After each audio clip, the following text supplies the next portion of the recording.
another U.S. government Twitter account is run by a Nazi. At this point, I think every U.S. government Twitter account is run by a Nazi. It's getting truly ridiculous out here. I think it might just be the same guy, probably someone that works under Stephen Miller with like all the logins. Oh, 100%. It's the same guy or the same team of people that are just evil that just get on here and post. Because tell me, why did the U.S. Department of Labor post this? One homeland, one people, one heritage. Remember who you are, American. And then it's like a video of a statue of George Washington behind like paintings of the American Revolution. That's just like a paraphrased Nazi slogan. It is just a Nazi slogan. Hitler said, what was it? One people, one realm, one Führer, or like one leader? Yeah, something like that. It's just the same shit in a different font.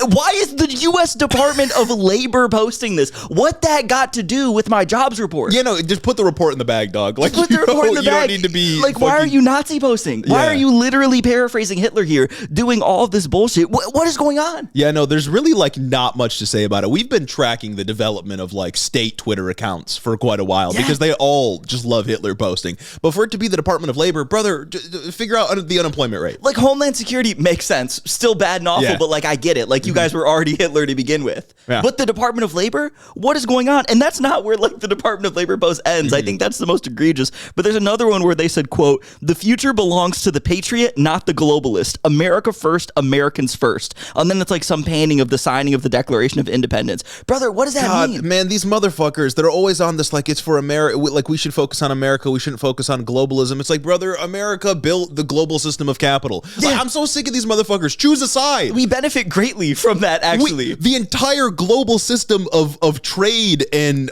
lending and everything was built in our image by us to benefit us in Europe. Yes. Like, pick a side, man. And it's just like, again, guys, this is the U.S. Department of Labor Twitter account. One final tweet. These are all in the last couple days, by the way. These are all in the last like 3 days. I can't imagine what happens if I scroll even further. Other than this, it's like a Trump fan account, which is, I guess, to be expected from government Twitter right now. But this is another one. Quote, "Globalism has failed. Americanism will prevail."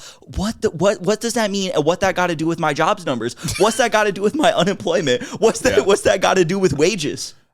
Jesus Christ, man. Being on the left is just being right too early. Whoever said that, whoever came up with that phrase was correct. Because, like, we've been watching the fascist development of the right wing for quite a while. And now for their Twitter accounts, like, whatever dumb fucking loser runs their Twitter accounts, for that guy to just be quoting Hitler or like damn near paraphrasing, just taking lines from Hitler and making them his own. I mean, come on, man. The biggest what are we supposed to do? Biggest dork ever. Yeah. I swear to God, dude, it's actually ridiculous. And, like, who is that for? I don't know. Like, that's off-putting. Like, it's got to be off-putting, right? Like, that shit just like sounds like a Hitler thing. And even if you don't recognize that it sounds like a Hitler statement or a Nazi statement, you got to recognize that it sounds a little like intimidating. It sounds a little angsty for no reason. They're posting like school shooters. And you would have thought that they'd like learned their lesson given the 2025 election result, that like, hey, maybe we should like chill a little bit. But again, this administration can never admit when they do something wrong, especially the segments of the administration that are like dedicated to ethnically cleansing this place. Well, they just double down on it. They just double down on it every single time. And it's also just this focus on the Department of Labor account on, hey, Patriot, why don't we go to this? Hey, Patriot, that. Like, you sound like a parody of yourself. Yeah. You sound like a character of yourself. Once again, a prevalent, a theme, an enduring theme throughout the Trump administration is, I would not believe this if this was a movie. If this was a movie, I would say this is contrived. I mean, how long until like the Department of Agriculture is like, our blood is in the soil? Hey guys, we just found this vial of our blood in the soil. Ran a blood test on this 100% American. They probably will do that. Like, I might have just given them an idea. Ancestry DNA on this 100% American. Like, come on. Yeah. Fuck off, dude. It's crazy. It's stupid. Crazy the shit that we have to endure. And I'll tell you this right now. I was not paying attention to State Department or U.S. government X accounts under Joe Biden. Nope. I was not doing that. I did not have to see that. I didn't have to engage with them. All they were doing was, hey, look at our graphs. Our graphs are pretty good. And everybody was ignoring them. They would just post like information that's pertinent to the public. Like, not that the Biden regime was fucking perfect, but Jesus Christ, man. Yeah, the worst thing Biden state Twitter did was like miss the point. Yeah. Was like miss what people are actually angry about and get mad that people aren't looking at their graph hard enough. Yeah, like I would take bureaucrats fiddling with the knobs any day over these fucking freaks. Over school shooter posts. Like, god damn, it's the most off-putting thing ever. These guys are the biggest dorks you've ever seen, and we still have so much more of them. We're recording this on Monday, January 12th. Guys, we're not even a year into the administration. Not even halfway through the first month. Not even halfway through the first month of the year, but we're not even 1 year into Trump's second term. Yeah. We're like 10 days off from that. You gotta be like fucking kidding me. You gotta be actually kidding me, man. It's ridiculous. Last night I was crashing out about Jerome Powell. More on that later. We'll get into it. Jerome Powell, fucking ICE, fucking the state of the world right now. It's all like so awful, and it's only been 12 days.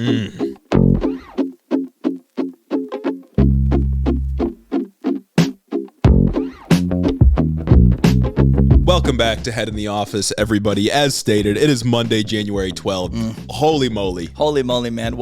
I thought 2026 was going to be better. And I'm constantly just like proven wrong. No, 2026 instantly worse. Instantly worse. Worst prediction of the year is that 2026 was going to be good. And it's already been so bad. It's already been like almost unrecoverably bad. Yeah, some people are saying, they're kind of acting like they won't have to contend with elections later this year. And, maybe that's true. That's one view. Yeah. But I also think they might be acting like they're just trying to run through every bit of political clout they have left because they know they won't be able to use it after this. Oh, absolutely. I do think they're definitely trying to get everything they can do, like squeezed before the midterms happen, just in case they do lose that political power. But I mean, shit, even if there's a massive blue wave in the midterms, take back the House, take back the Senate. It's my Democrats in there. That's my Democrats. I don't know how much they're really going to stop now. So that's my Democrats that'll vote to approve people like Kristi Noem. Shout out Alyssa Slotkin. Oh my God. Anyways, you are listening to Head in the Office, and today we will be talking about Minneapolis, the fallout, and other things that have happened since our coverage of the murder of Renee Nicole Good last week. We'll also be talking about how we can save Jerome Powell. And then we've got some updates on imperialism and Trump's sort of adventurism abroad at the end of the show. But man, it's a bad week. Yeah, it's really a bad week. And it's like, it's all the things that have been happening that are just awful. Like, I probably forgot something that happened in 2026 already. Like, not going to lie, we talked about how 2025, I could barely remember the beginning of the year, barely remember what happened. What of these monumentous events is going to be swept under the rug in like 3 months' time? Yeah, and this week was sort of shaping up to be a little quieter, because you might notice we're like running through stories that we had before. Imperialism, Minneapolis, like at the very least, these things happened a week ago. But then Trump's like, I'm going to undo like a century-old institution in our country. He said, fuck the I'm going to economy. like tank the economy. Guys, like to sum up this week, everything is down right now except silver and gold. And that's awful because the most awful, annoying people ever are vindicated whenever the dollar goes down and silver and gold are up. Yeah. And if you're whatever on the Fed, blah, blah, blah, you should be annoyed at the Jerome Powell news just for that fact. Yeah. That the guys that buy the Fox News, buy silver infomercials are up bigly right now. Yeah, man, you might as well fucking buy gold. Can't afford graphics cards in this goddamn economy. Exactly. Can't afford RAM. One graphics card, 1 ounce of gold. Easy choice. Yeah, easy choice. Anyways, before we get into all of that, I'll remind you I'll beg you. I'll plead with you. Please, guys. To become a patron. You get early access to all of our stuff. You get commercial-free episodes. We all know how much you hate commercials. I would hate commercials. I would hate commercials as well. Personally, but I don't have to contend with those commercials because I'm here making the show. And then other people that don't have to contend with commercials are the people that listen over on Patreon. And also you'd be supporting independent media. That should be the top thing, but I get we got to entice the customer. Exactly. So. Yeah. But support us and go to the Patreon, and I'm trying to buy a house in cash. Exactly. You could, invest in gold. You could invest in silver, or you can invest in Hito. Exactly. And Hito has infinite returns. There's going to be a lot of talk about inflation, especially if Trump just does a complete takeover of the Fed. Especially if Trump hits the inflation up button. Especially if Trump hits the money-free button and everyone takes out as much money as physically possible that anyone can take out, and the money printer go burr, and then money literally means nothing anymore. The one thing that doesn't inflate, the one thing that doesn't get more expensive, no matter what the state of the world is, the Hito $10 tier. Never has. You always pay the same $10, and you always get the same shout out as long as you let us know whether or not we're shouting you out or not. Yeah, so we get it's a big show at this point. It's a big show, guys. Come on. We have 2 episodes a week. Sometimes you guys got to let us know. You can become a patron. All those benefits, patreon.com/headintheofficepod. You can also subscribe on Substack. Please also subscribe to the second Hito YouTube channel. It's big things happening. The goal right now is for one sort of video essay style video a week, more highly edited than this that you're watching here. Again, we're trying to break into that medium form game, and we'd be very grateful if you would help us out with that. And also, I don't know, it would be really nice of you. It'd be so nice of you. And guys, you're supposed to be nice to us. You're supposed to be nice to us. You're supposed to be nice to us. I think that's the grand conclusion. The last enduring way to be nice to us is to leave us a 5-star review on Apple and or Spotify. Apple at the beginning of the show. Spotify will be right at the end. This first one from a keyboard smash, I would assume. I love these white boys. True. Don't we all? was smoking a joint while listening and spent 20 minutes wondering when Michael Hobbs and Peter Shamshiri were going to start talking about this month's book before realizing this was Hiddo, not If Books Could Kill. I love the podcast. I love these two If Books Could Kill vocal doppelgangers. And as a trans woman in decaying America, I love seeing cis men stand for my rights and the rights of other minorities. Can't wait for the next episode. I'm going to go sub to the Patreon now. Excellent review. Type shit. Hiddo has a book club every once in a while. We do have a book club every once in a while. You should check out our 107 Days review, our independent review, and our State of Terror review. Yeah. And I just started reading Jakarta Method by Vincent Bevins, and Jesus Christ, is that timely. Oh my God, yeah, I can't imagine. Jesus Christ, imagine. Man. Shout out fucking that book. Our last review here from Apple from Perked Up. These keep happening. 38 million military-sponsored Viagra doses out of 5. I'm fairly new to Hiddo, and like many others, have no idea which Midwestern man is which, but you both bring some humor to the cartoonishly evil violence of everyday new news stories. Not sure how long things will continue outside of everyone becoming both Hitler and Dr. Evil, but I will continue to support only good things and condemn bad things despite it all. Thank you for this weekly MDMA7 state-approved propaganda.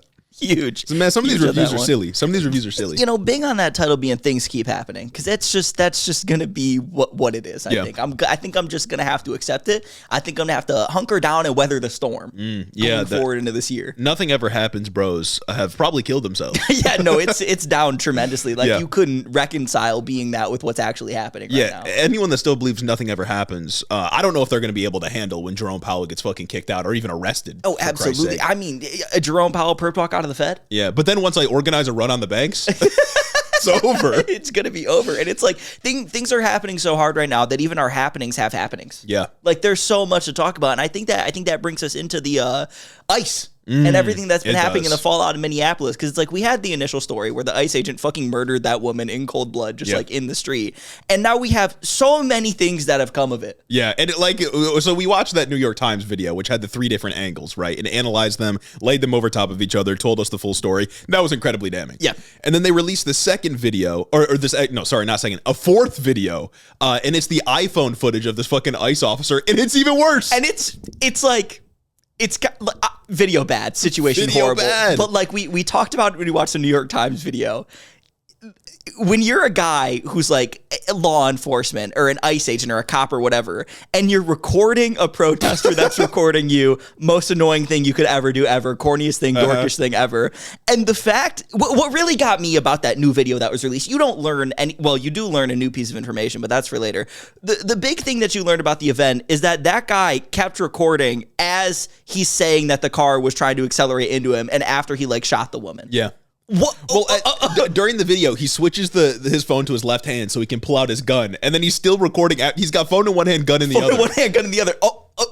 That's the type of guys we're dealing with. And here. then at the end, he calls her a fucking bitch. What the fuck? As the car careens away into another car, after he shot her in the head. Yeah, like after he just shoots her 3 times. Once, like kind of from the front because he leaned over the hood to shoot her, and 2 from the side of the goddamn car. And then he's still recording. Like, what are we doing like this? It's absurd, man. It is absurd. And it's an incredibly dark scenario. I think it's a horrible development for our country. But the fact that Renee Nicole Good's like partner was in the video, like clowning on the ICE agent, man. Yeah. That shit was funny. It's just like, and it sucks what happened after, obviously. But of Jesus, course, man. The fact that he's like still holding on to his phone throughout all that too it's just like it feels like that would be in like a NYU film students movie about why phone are bad. Yeah, and like phone addiction and blah blah blah. And no, it's like real life. These guys are just like that. Yeah. Not great. Also, I've heard some theories that the Trump administration, maybe like Stephen Miller specifically, has ordered ICE agents to like content farm essentially, like record other people so they can make it into edit videos. Everybody wants content. Everything is just for content. As a content creator, stay in your fucking lane, buddy. That's what I'm saying. Everybody wants to do this. You can't do this. Yeah, like, you can't be us. I'll leave law enforcement to you if you leave content creation to me. Exactly. I won't leave law enforcement. Oh my God! Speaking of law enforcement, law enforcement content creation, I gotta go on a brief aside. Did you know Sheriff Swanson started a podcast. Oh my God. Sheriff Another Chris Swanson, man. running for Michigan governor, has Whatever. zero chance, by the way, just started a podcast recently. So that's interesting. Everybody wants to be a fucking podcaster, but nobody's really got what it takes to do this. This dude's a fucking cop. Like, why do you have a podcast? Well, there's a theme going on right now of cops just wanting to just be famous. Just cops wanting to fucking record everything, I guess. I guess, dog, but like, stop. Exactly. Stop being, like, do your goddamn job, I guess, but like, not the evil part. Like, whatever. It's just everything's so bad. Everybody wants to do content. Everybody wants to be famous. Everybody wants to be an influencer. Yeah, well, now it's got me thinking that like he's only running for governor to boost the fucking podcast numbers. Trying to boost his name ID so people listen to the podcast. He realized he's got no chance to win governor, so he started a podcast. He's like, this is how I'm going to do it. Many such cases. Anyways, getting into Minneapolis here, the protests have continued across the nation, but most prominently, obviously, in Minneapolis following the execution of Renee Nicole Good last week.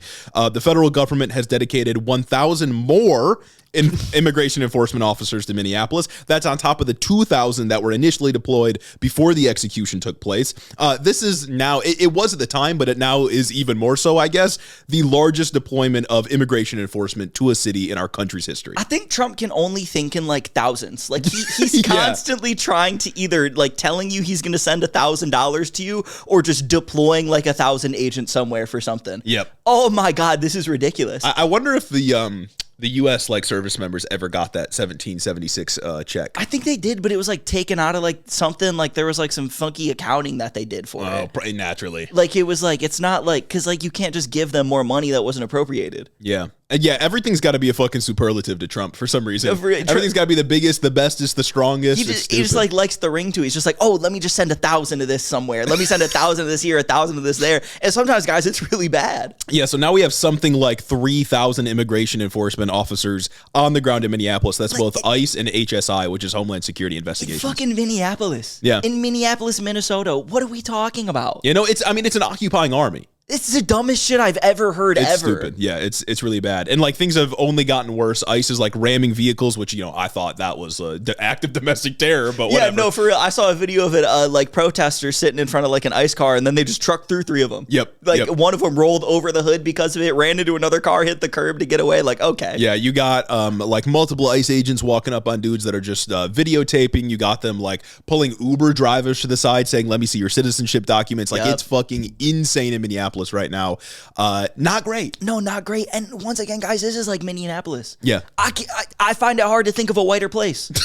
Like Minnesota in general. Yeah, like what are we doing, man? Like, I'm sorry, but like, Jesus Christ, what's happening? The home of 9? Yeah, the home of 9. Fucking JJ McCarthy, worst quarterback like ever. It's actually absurd. And like you said, like the videos that have come out of this are insane. I saw another video of a guy walking up to like somebody who's just pumping gas at a gas station before work, and he's like, let me see your papers. Mm-hmm. What the fuck are you, a Nazi? Which is something that like explicitly the Supreme Court enabled, right? Yeah. The Supreme Court said yes. Brett Kavanaugh fucking said yes. ICE agents are allowed to racially profile. In fact, they should do that in the course of their business because it makes sense. Genuinely insane. Mm-hmm. Genuinely and dramatically insane. I still, once again, like we got to this point the last couple months of 2025, but it's just like with everything happening so hard and with everything being so brazen and with the death of subtlety, I find it so hard to come up with new things to say about this stuff other than these guys are just acting like Nazis, because they are just going out there and acting like Nazis. They're going up to these people like, where's your fucking armband? Mm-hmm. What are you doing? Like, what's going on? And it's absurd. I hate commercials. Me too. I hate listening to them. I hate when I hear them, whether it's on TV or on podcasts. Grr, I just can't stand commercials. Grr. They're the worst. And the one place you can go to avoid commercials, like this one you're listening to right now, is patreon.com/headintheofficepod. Become a patron, and you get early access to our episodes, and they're all completely commercial free. No more interruptions. And you could be one of our friends. And that's arguably the more important point. And, you know, in trying times like this, friendship is what we really need. Friendship's really important. And you can buy your way into being a friend of ours by heading over to patreon.com/headintheofficepod. Again, early access to episodes, no commercials, access to all of our content before anyone else sees it. Become a patron. Now, I know we're all like insanely desensitized to like state violence at this point, but I do want to point out that like immigration and customs enforcement are being increasingly deployed to Minneapolis because of protests consisting of U.S. citizens. Mm-hmm. Immigration and customs enforcement. Yeah. Being deployed against U.S. citizens. I know, again, we're desensitized to state violence, but like ICE and CBP do not have jurisdiction over U.S. citizens. Yeah. Like, what are we doing? It kind of seems like ICE is operating like, I don't know, like the violent arm of the state of like Trump's regime. Yeah. Much like some other group did back in Germany in like the 30s and 40s. It's just like an act of escalation is purely an act of hostility. It sucks. I mean, and this is after that, like, after the fact that ICE was deployed on the pretext of all this like Somali fraud, which again, the vast majority of people of Somali descent in Minneapolis and in Minnesota are American citizens. It doesn't make sense to fucking deploy ICE when we're talking about fraud committed maybe by citizens. And like, it was also like one ring of people. Yeah. Like it's not like there were a bunch of isolated like incidents 60 of dudes. Somalis going around there and like scamming a bunch of different daycares or scamming a bunch of different government programs. It was like a ring of people led by a white woman. Yep. That got together and like did one thing. I don't think that's pretext for invading Minneapolis, Minnesota with the goddamn immigration and customs enforcement. Yeah. So if you're in Minnesota or if you're anywhere protesting, of course, be safe. Not like I've seen a lot of like liberal, especially the politicians, like the moderate type saying like, oh, don't give them a reason. They have all the reason they need. They don't even need a fucking pretext anymore. They'll go do whatever they want. Yeah, no, but I'm saying like keep yourself safe. Yeah, they are just beating the shit out of protesters. Yes. They are just hitting protesters in the head with a pepper gun from like 2 feet away. Yeah. They won't even let me do that in Ready or Not. They'll tell me not to do that in Ready or Not. I'll They're lose like, that could points. be lethal. I'll lose points. I won't get the A grade on my mission. It's fucked up. So on Friday and sort of over the weekend, more information surfaced. We talked about that new video that came out. We also got a number of interviews from officials like Kristi Noem. So since last week, the DOJ has blocked Minnesota from conducting state investigations into Jonathan Ross's shooting of Renee Good. When pressed on this, Kristi Noem explained, quote, they've extremely politicized and inappropriately talked about the situation on the ground in their city. They have inflamed the public. They have encouraged the kind of destruction and violence that we have seen in Minneapolis the last several days.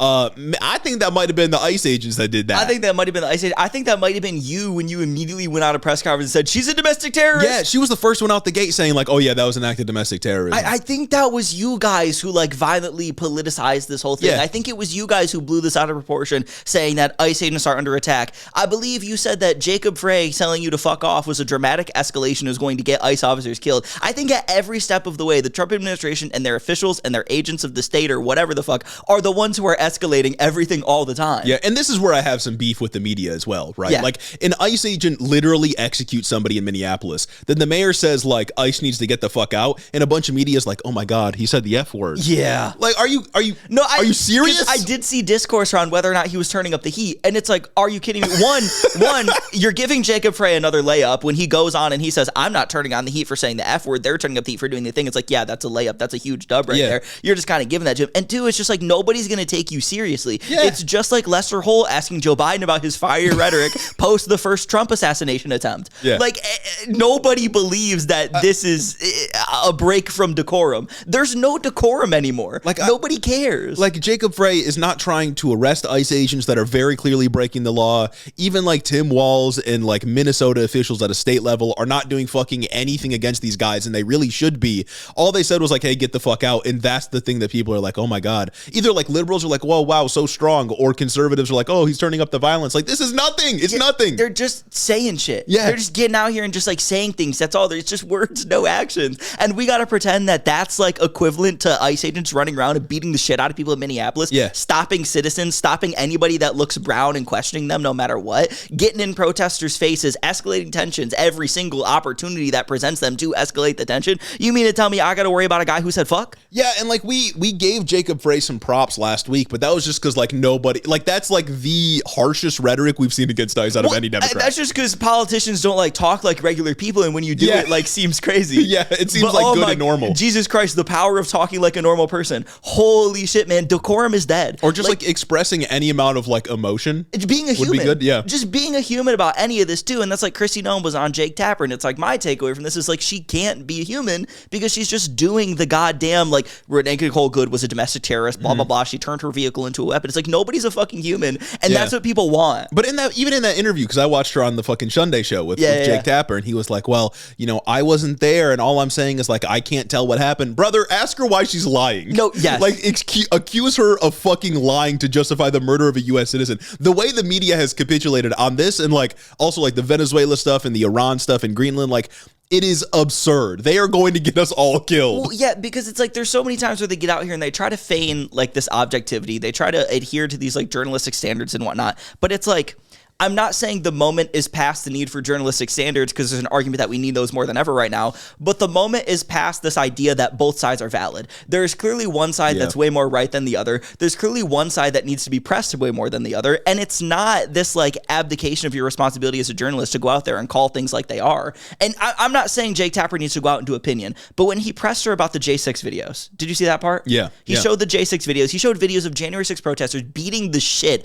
out of Capitol police officers, and they didn't shoot them. They didn't fucking kill them. They didn't do anything. And asked her if that would be a justification for lethal force. And she's like, well, considering the context. Then he asked her, Trump pardoned these people. And she's like, considering the context, we've considered all the facts on the ground. And it's like, he's stopping himself from pressing her harder. Yeah, exactly. Because he doesn't want to appear like as if he's biased in this. Yeah. But there is a bias, and the bias is towards reality. The bias is towards like what's real and what's true and what's good. And it's not a violation of your journalistic standards to go out and like say that. But it's not a violation of journalistic standards to actually like hold these people accountable for things and don't trust the public to parse through their answer themselves and believe what's going to be right. But like by Jake Tapper or others like him occupying like a position of public influence and not using it to press these people, it makes them look more like sane, and it just normalizes their action. Well, that's what I'm saying. Right. It's like what are we doing?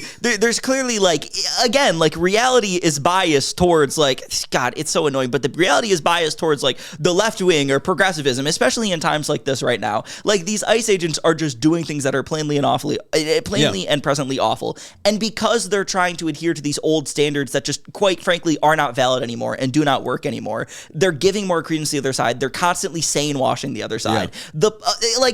I have very little faith in the American median voter. Oh yeah. I do not trust the American voter to like see in every instance Kristi Noem get on there and lie and parse that out for themselves. Sometimes they got to be told like, this is how she's lying. This is what she's doing. I was thinking this week a lot about how everything has happened all the time in 2026 and there hasn't been a single fucking break since Trump invaded Venezuela. And I'm thinking, how the hell is the median voter supposed to keep up with all this? Mm-hmm. How the hell is a regular person who either isn't their job to keep up with politics or using like their hobby time or their free time to keep up with politics, listen to political podcasts, read the news, read fucking articles, read Substacks or whatever the fuck they're doing. How are they supposed to keep up with everything? Yeah. And they can't. And we don't have like a mainstream media apparatus that's helping equip them to keep up with it because they are platforming the other side uncritically at every single moment. I'm not asking for Jake Tapper to go out there and be us and do what we do. One, because would be goated. One, because it would be goated, but I don't need any more downward pressure on the market. Well, good point, but I would at least drop the fake yapper allegations. Exactly. You know what I mean? He wouldn't be fake yapper anymore, but I don't expect that to happen. Yeah. I expect him to at least do some sort of like impartiality or whatever, like journalistic standards, whatever the fuck you want to talk about when you're talking about journalism.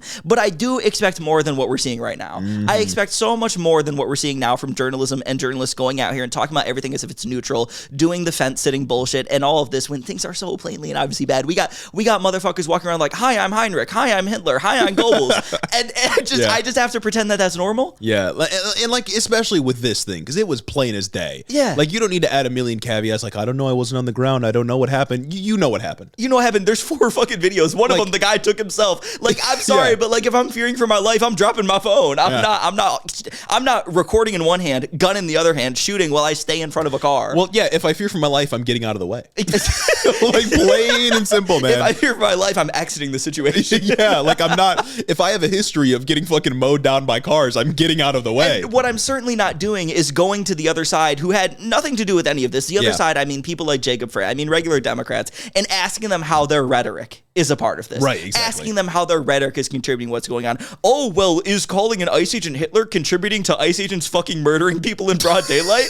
No, dude, I don't think it is. I don't think those two things are comparable. I don't know. Maybe they just shouldn't act like Hitler. Exactly. like, maybe they just shouldn't be Hitler, and then I wouldn't have to like call it like I see it. Yeah. But instead, they get to fucking kill people in broad daylight. They get to beat the shit out of immigrants and U.S. citizens alike too. Not that there's a moral difference between beating up both people, but it's a difference in what ICE is, immigration and customs enforcement. Exactly. Well, and like your white suburbanite will care more if it's like a white woman that got killed. Unfortunately, versus, yes, a father from Mexico. You know what I mean? That's the way it is. It's like that shit's going on. They're operating with impunity. They're running around. This shit is emboldened by the vice president when he gets on the podium to do the one like actual thing he's done all administration. And I gotta pretend that it's the same for me to call him Hitler on a podcast. Yeah, he gets up there and says, "You don't gotta be sorry for being white anymore." Yeah, and I'm supposed to pretend like he's not Hitler.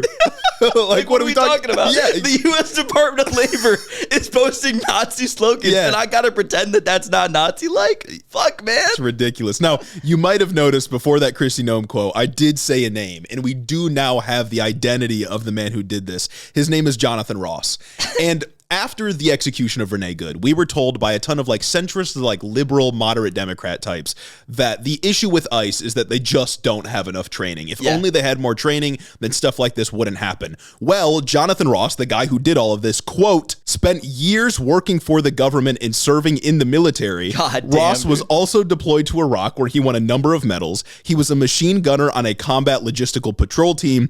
And, quote, Ross testified that he was also a member of the FBI's Joint Terrorism Task Force, as well as a firearms instructor and field intelligence officer. One last quote, Ross was not a part of the hiring surge that began in August under Homeland Security Secretary Kristi Noem. This guy was trained. He had been training for shit like this for fucking 20 years. And by shit like this, you mean fucking killing somebody in a car. Yeah, exactly. It's driving towards him. It's so crazy that like when we're talking about ICE agents, it's either some loser fucking mall cop who signed up because he wanted to go on vacation, or a guy who was trained by the state to kill. And it's like, it is true that there are a ton of thugs running around on our city streets right now, and they're completely untrained, or they were trained for 47 days because everything in this administration is fucking corny. It is true that there's a bunch of those guys, dumbasses, running around just hurting civilians. But in this case specifically, it is not true that training would have made this any better. And it just speaks to the idea that the entire fucking agency has to go.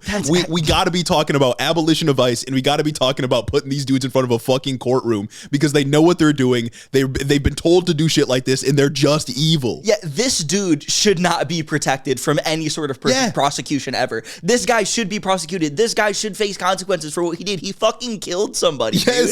He killed somebody. Like he was a firearms instructor. That's the craziest part about it. Fuck the machine gunner in Iraq thing. Fuck whatever. He was a guy who was trained with instructing people how to shoot a firearm safely. He knew what he was doing. What are we talking about? He knew what he was doing. He knew what he was doing when he leaned over that hood. Yeah, and look, it makes it look like when he switched his phone from one hand to the other, it makes it look like that shit was premeditated. Maybe it was part of his training. Like he knew what he was doing. Yeah. Like, I don't know. It's just when I see Democratic senators like Alyssa Slotkin get out here and saying like, oh, there's just a lack of training. That's what explains all of these instances of violence from ICE that we've seen. It's just not true. The fact is that ICE has always been an agency dedicated to terrorizing immigrant groups, and this is just the furthest extent that we've seen. It is the implements of fascism, and it's got to go. And it's not even like ICE is this legacy thing. Like no, ICE 2003. It's new.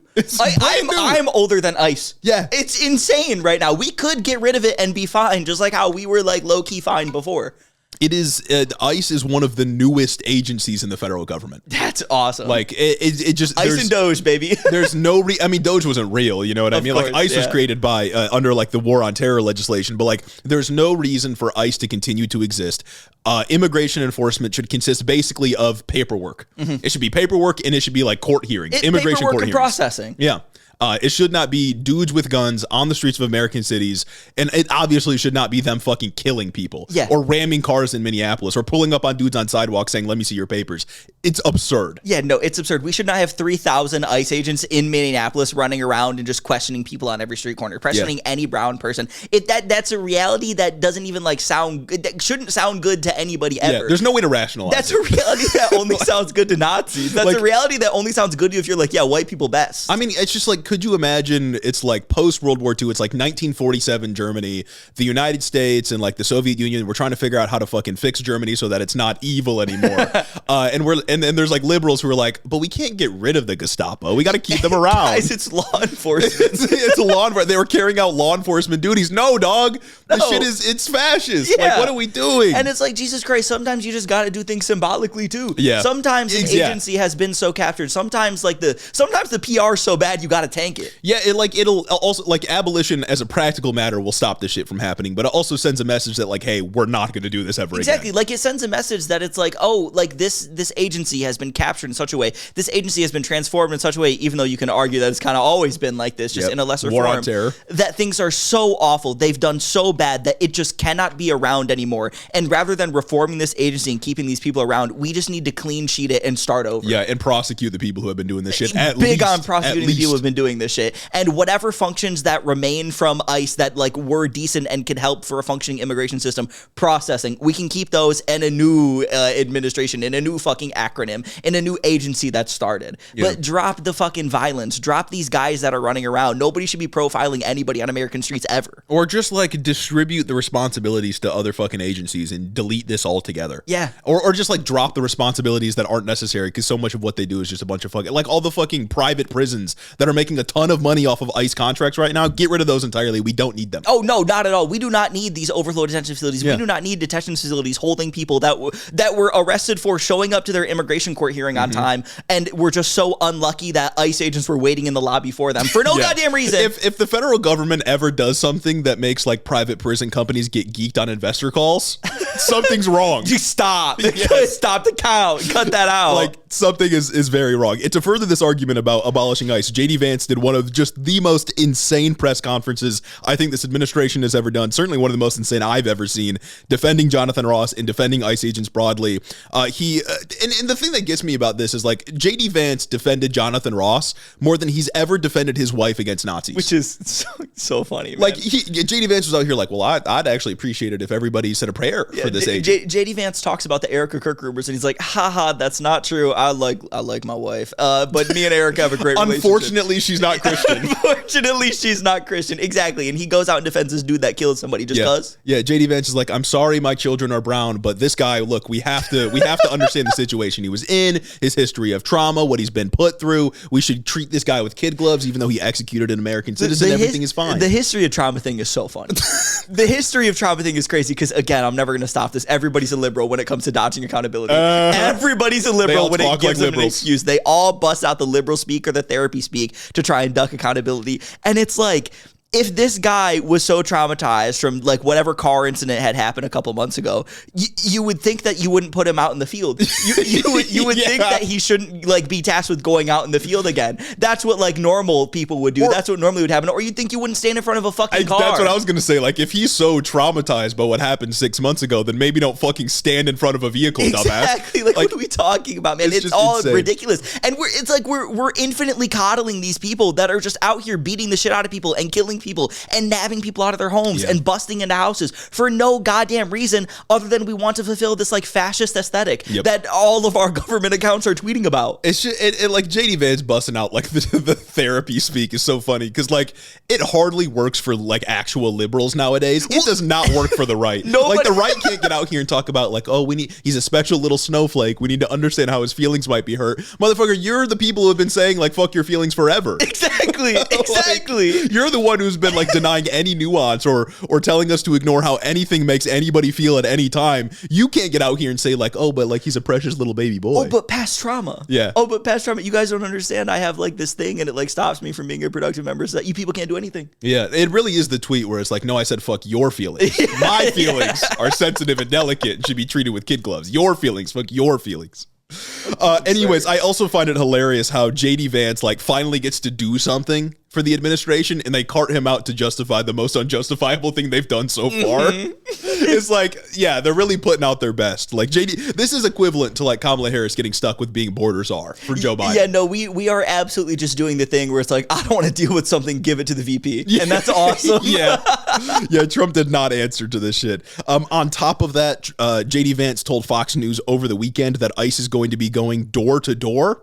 Nice. Which has already, I think, begun in Minneapolis. Again, If you're not Hitler, why are you acting like him? It's like there were also videos this week of ICE agents. Like I saw this one video where like a DoorDasher had to hide inside this family's house because ICE agents were like going after DoorDashers. A DoorDasher, man. Like, what are we doing, dog? They bring you the food. They bring you the food. Like, we've already fucking ramped up the gig economy. They're not doing that well to begin with if they have to be door dashing. Exactly. And you're going to try to snatch them up while they just deliver the food? Like, what are we talking about? You're fucking evil, dude. Quit your job. Yeah. Like, oh my God. Yeah, so not only has the Supreme Court essentially legalized and encouraged racial discrimination from ICE agents, not only has the administration justified literal murder, but now they're saying they're going to go door to door looking for immigrants. I mean, like, is this not like Anne Frank shit? Like, hey, are you hiding any of the undocumented people beneath your floorboards? We got Colonel Hans Landa running around here just fucking creaking floorboards, having 15-minute monologues with families before he discovers the immigrant family or the brown family or the family with an accent under in the basement. Yeah. So anyways, if you had any hesitation about abolishing ICE entirely, I hope what has happened over the last few weeks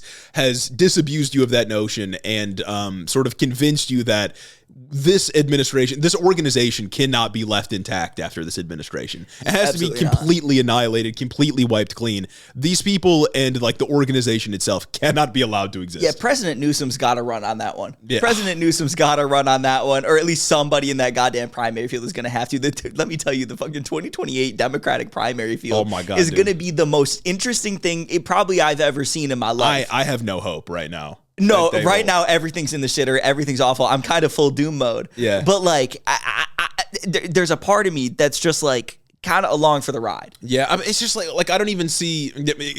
Somebody correct me if I'm wrong. Right, I might have missed this, but I haven't even seen someone like AOC call for the abolition of ICE. Maybe. Yeah, I haven't seen much. At least I don't see it from the progressive like segment as a broad like group of people. I don't see that many like politicians or officials calling for the abolition of ICE. Yeah, I saw Graham Plattner being a goofball. I was gonna say the only even like guy Abdul doesn't go that I hard can think of. No, Abdul does do abolish ICE. I think he had like abolish ICE shirt on. That was 2018 though. Yeah, but like if you were saying abolish ICE in 2018, incredibly valid. But like I don't see it as like a main position much nowadays, and that makes me like worry that we're not building up the sort of like rhetorical or public support for abolishing people ICE. Should be running on it in the midterms. Yeah, like you got to run on it in the midterms to make whatever presidential candidate they can have their polling data to say, oh yeah, people do like this, rather than I don't know, catching a vibe. Yeah, and then they'll actually go out and do it. But like yeah, Graham, what I'm saying, Graham Plattner can't be the only guy. Please, Graham, normal guy Plattner, just out here. Fucking Maine's only goofball. Maine's biggest goofball running for fucking Senate. The only one. I think I also saw Penny Flanagan, who is that? A Minnesota official. She's running for Senate in Minnesota, of course. And then she said we need to abolish ICE. But I don't know. I see people like Alyssa Slotkin saying like, nope, they're law enforcement. And then I don't see too many progressives calling for the abolition of ICE. And I like worry. Well, it's like I see a lot of people being like, oh yeah, like ICE in its current form is bad, but like we need ICE, like we need immigration. It's just been perverted, and it's like no, it's time to just like axe the thing. Yeah, it's time to just get rid of it. I'm sorry, I don't want to like reform this. I don't want to have to like deal with this going on in the future. Whatever it is, whatever new thing can be built from the ground up, and it can be built better. Yeah, and it can build be built back good. Better, baby. Build back better. Come on now, everything is Joe Biden. Everything is Biden. I'm not exempt from that. Yeah, I'm not exempt from that, man. While we're still on Minnesota, I do want to talk about JD Vance at the press conference because he did take the podium this week to get on there and say that the ICE agent has absolute immunity in his killing of Renee Nicole Good, because he was a federal agent and the state can't like prosecute him or whatnot. That's just not how it works. JD Vance getting on here and saying that ICE agent has absolute immunity is absurd on its face and like just dangerous in a broader context as well. Everybody knows that that's a fucking stupid statement to say. No one should ever have absolute immunity from any consequences, especially when you murdered somebody, right? So that's just that. But more broadly, when JD Vance, the vice president, gets out here and does something like this, does it not just embolden other ICE agents to run around and maybe now they feel like they have more license to pull out their gun on somebody? Yeah, exactly. Maybe they feel like they have more license to beat the shit out of somebody for doing anything in their near vicinity. Yeah. Now, they feel emboldened because the vice president, everyone in the administration, will not admit that these people can ever do anything wrong. Yeah. They're the most baby boys ever. No, yeah, if Jonathan Ross gets away with this, it's essentially licensed to do literally anything. Yeah. Like, we will bail you out no matter what you do because the vice president just said you have absolute immunity. Fucking, and they will have absolute immunity because they'll stop prosecutions from happening, just like how they're trying to stop cooperation between the FBI and Minnesota officials or it's Minneapolis essentially officials. Like, it feels kind of quaint to call it a cover-up. Yeah. But like that's what it is, right? Like they're preventing prosecution. It's a cover up. It's a really bad cover up because we all fucking saw it happen. I was gonna say it's like it's a transparent cover up. Yes. Most transparent administration ever. They are transparently covering up what's going on here. They are transparently shielding these people from accountability. Yeah, you're supposed to like pretend that you're gonna like discipline the guy. Even the IDF says they'll investigate. The IDF will blow up a goddamn family in a school, inside a mosque, inside a refugee camp, and say we're investigating the situation. They'll just conclude that they did nothing wrong. Yeah, 3 months later, they're like, no, we're good.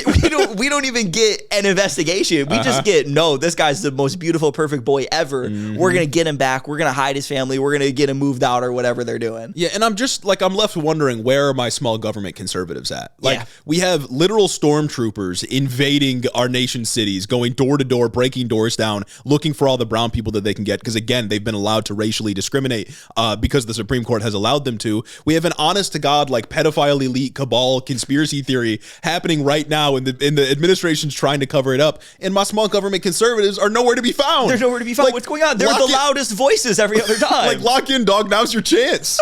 Like, this is the best opportunity you've ever had to argue for small government, and they're nowhere to be found. No, because it really is crazy, because it's like the people, the conservatives that are like the loudest on the internet, other than the Nazis, they are fully just emboldened. They are the administration right now. But like your small government conservatives, your libertarians, and you're like QAnon people, like your conspiracy theorists, the guys who, one guy shot up a fucking pizzeria because he thought Hillary Clinton was sucking baby dick in the basement.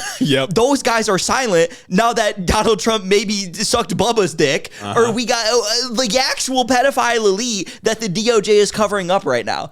Like that's a whole other thing about this right now, is we're in 2026 and the Justice Department still hasn't released all the Epstein files that they're supposed to. By law, they're actively, transparently covering up the Epstein file client list, doing all this bullshit, and nobody's got anything to say about it. That's what I'm saying. Like, Alex Jones built his entire career off the idea that like there's an elite cabal of pedophiles that run the world, and they like, you know, abduct children to like suck their adrenochrome out of their body or some shit. And then we have a real pedophile conspiracy theory in the government, and the president's implicated, and this guy's got nothing to say. And it's funny because it's not even a pedophile conspiracy theory. Not a conspiracy. Well, a conspiracy in the sense that like it's multiple people scheming together. Yeah, or like conspiracy in the sense that we don't exactly know who was involved to what extent, but we literally know that there are people that the government knows fucked kids, just went to Epstein's Island, did bad things with minors, that they're just hiding. Yeah, like now's the time to come out of the woodworks and be like, this is why a small government would be beneficial for the left and the right.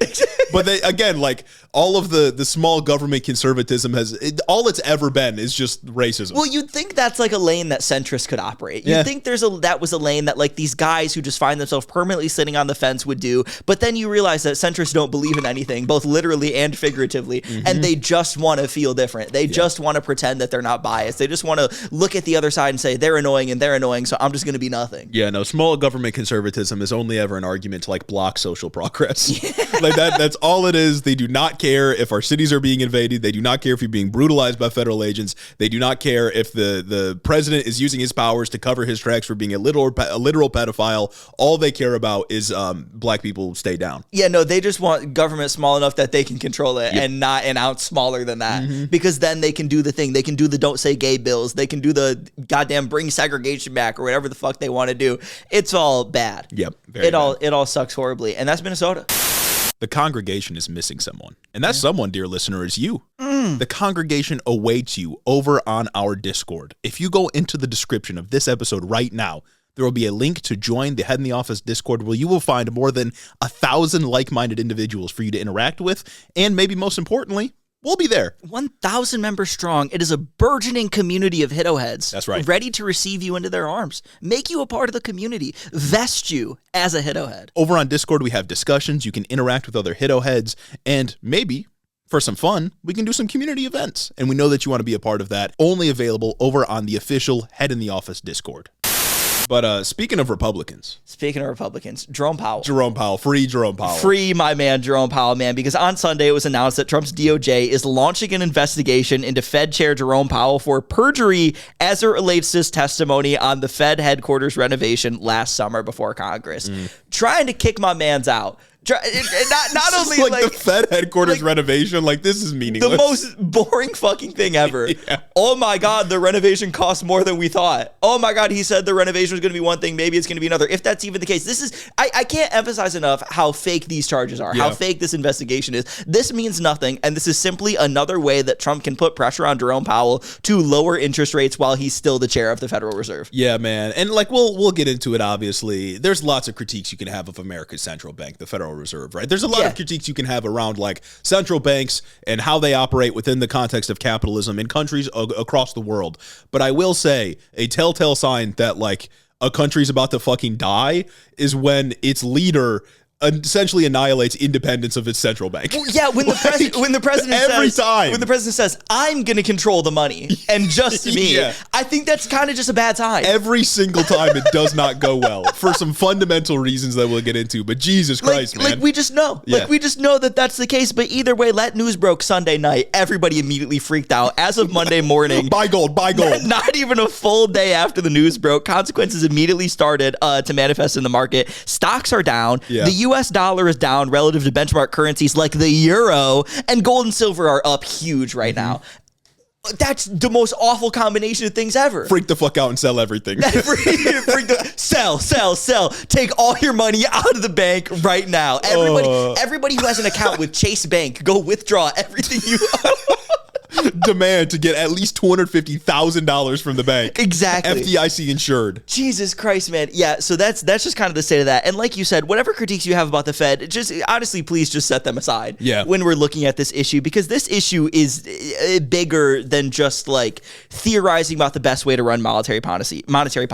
Whatever you have to say about how monetary policy is run does not matter, where we're looking at an alternative where Donald Trump just controls the money print machine and the interest rate machine. Things can always get worse. Things can always get so much worse. And that's the theme of this administration. The first couple months of Trump taking power back, we were talking about like, fuck, I gotta fuck with the Constitution again. God, I got criticisms of that document. God, I got things like that. But it's like the way that he's molesting everything. Well, it's like people that get tricked into the whole like RFK Maha grift. Like there are absolutely issues with the way that we regulate food and how good or bad they are for us, and the way that the FDA works, regulatory capture, stuff like this. But it is infinitely worse in the hands of a guy like RFK. Exactly. And like that's what it is here. Things can always get worse, and this is one of those moments. Yeah, and it's like I gotta look at things at the level of like what they are right now, not what my ideal would be, because my ideal is so far off from what they are right now. I am trapped in my own history. And if I'm contending with the system as it's presented to me in this current moment, and as it can't get better because of the situations we found ourselves in politically,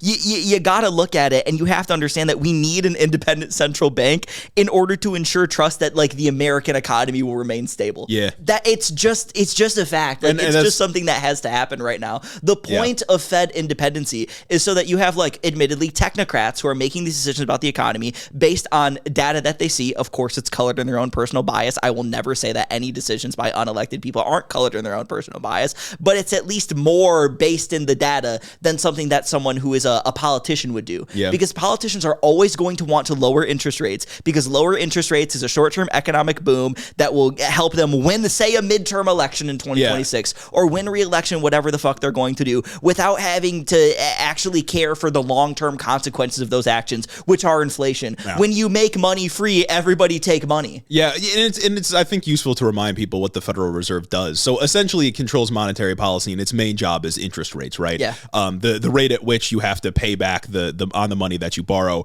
and by increasing interest rates, ideally inflation goes down because less people are borrowing. It's more expensive to get money from banks. Less people start businesses, less economic growth, and inflation will ideally slow. The opposite is true. Once they lower inflation rates, more people get money. In a low interest rate environment, money is like essentially free, very expensive to get money, start new ventures, and more people get employed, more people get jobs, more money circulating throughout the economy. That's the essential role of the Federal Reserve. Yeah. And they make those decisions, again, with all their biases, by looking at the data and making decisions, I think among, 12 people? It's the Fed Board of Governors, Yeah, there's like multiple people that come together, make decisions, and then they vote on if interest rates increase, decrease, or whatever the hell they're going to do. And now, I don't see that many like leftist critiques of the Federal Reserve, to be honest. I think it's mostly conservatives talk about like how we need to abolish the Fed, but I see like people like Jessica Burbank criticize like Jerome Powell and what he's done, which is a separate thing. Yeah, and like I'm sure there is like a deeper criticism that has to do with like fiat currencies and the Federal Reserve and stuff like this. My position as a leftist that just sort of observes all of these things broadly is that like within our capitalist system, the way that it works, we just need this. That's where I'm at right now. Like if I'm looking at the world as it's presented to me right now and not my idea, like I need an independent central bank. I do not want politicians who only care about short-term gain, who only have these things to actually like be in control of this thing that has such far-reaching effects. Yeah, and like vitally, it's a capitalist solution to capitalist problems, right? Like the one thing the state is supposed to do in a capitalist system is provide markets and provide currency for those markets to operate, and that's essentially what the Federal Reserve has functioned to do for like 110 years or however long it's been around. And like if there are any issues with the Federal Reserve, it's all just downstream of like broader economic issues having to do with like capitalism and the capture of the government by capitalist forces. To complain about the Federal Reserve and its role as like the central issue in the economy is to like try to fly a plane by just using the throttle. Like there are so many other things that have to do with like how capital has captured certain aspects of the government, how we refuse to regulate capital, that go much farther in explaining why people are suffering than like if interest rates are up or down. Yeah, interest rate go up, go down isn't like the arbiter of whether or not the everything is good and I'm happy in my economic position right now. It's just one thing that may affect it on a macroeconomic level. Yeah. It's one of the knobs that you can fiddle with. And like, yeah, sure, the Federal Reserve serves capital, but like, I mean, it's a bank. Exactly. Like, that's what it does. No, type shit. But it's like, Trump doesn't even have like a high level critique of the Fed. Exactly. That is all way different. Trump is not thinking of capitalism and its downstream effects. Trump isn't thinking about how the Fed interacts with things in a principled manner. He's not thinking about critiques of the Fed's monetary policy. He's not thinking about Fed's independence. Trump's critique with the Fed is whether or not he controls it for his own personal gain. That's the only thing that we're seeing right now, and that's the only analysis that you can take at this. I don't even think Trump actually cares if interest rates are low for the sake of an economic boom. He cares about whether or not interest rates are low so that he can be credited with an economic boom, if that even happens, and that he can say, look, all the beautiful things that I'm doing, it's also great. Look at me, I'm so great. You know, he wants a boost before the midterms. He wants a bunch of people to think they can go and like buy a house or start a business or something like that without considering that like inflation would just fucking skyrocket. The US dollar would deflate immediately in value. It would be bad. If interest rates were in control by politicians, they would always be zero all the time. Like everybody would always get like the most money ever, infinite money printer, whatever, inflation of $1 trillion. I got $1,000 bills now. Well, I don't even know that it would be that, because like essentially the responsibility would then be, as it was before, split among like state or like regional banks, and then it just makes everything unstable because nobody's coordinating with anybody else. True. That's why the Federal Reserve was created in like 1913 or whatever it was. But yeah, if the Federal Reserve was just controlled by the president, if we keep the centralized component of it, but it's not independent, then yeah, interest rates are just zero forever. Well, that's what we're trying to do when Trump's trying to kick out Jerome Powell and just instill like whatever loyalist free thing money. He wants next. Free money, everybody, come get it. Look how great it is. Here's $1,000 plus like $1 trillion more. Here's $1,000 bill. I'm just like, I'm so sick of it. It's all ridiculous, and it's just dictator shit. Like most importantly here, it's just Donald Trump is trying to just fuck everything. Well, he's got his dick in the money. He's got his hand in your wallet. It just doesn't like make any like, again, there's no consideration of this applies to everything, right? Yeah. Like I can't help everything this Trump administration does screams to me empire in decay. Yeah. And there's been a million obituaries written about the American empire. And like, this is not one of them. That's not what I'm trying to do here. But like, I look at all of our military excursions that we've already done and that we're planning abroad. I look at Trump trying to take over the independent Federal Reserve, which has existed for more than 100 years. I look at him deploying stormtroopers against American citizens. And I can't help but, and like a whole bunch of other things. And I can't help but think like, oh, damn, this is what the end must look like, right? It's like a last gasp. Yeah. Like, it's like you're just trying so hard to get one last breath in, one last like something in so that you can do whatever. Yeah. And it's like pittering it out, and it's pathetic. Well, yeah, and there's no point to any of it, right? Like there was no reason to invade Venezuela. Like that doesn't serve our interests in any real way. There's no reason to take over the Federal Reserve other than like a short-term boon so he'll win the midterms. There's no reason to deploy ICE against ethnic minorities only to like ethnically cleanse them, and that's not going to benefit anybody.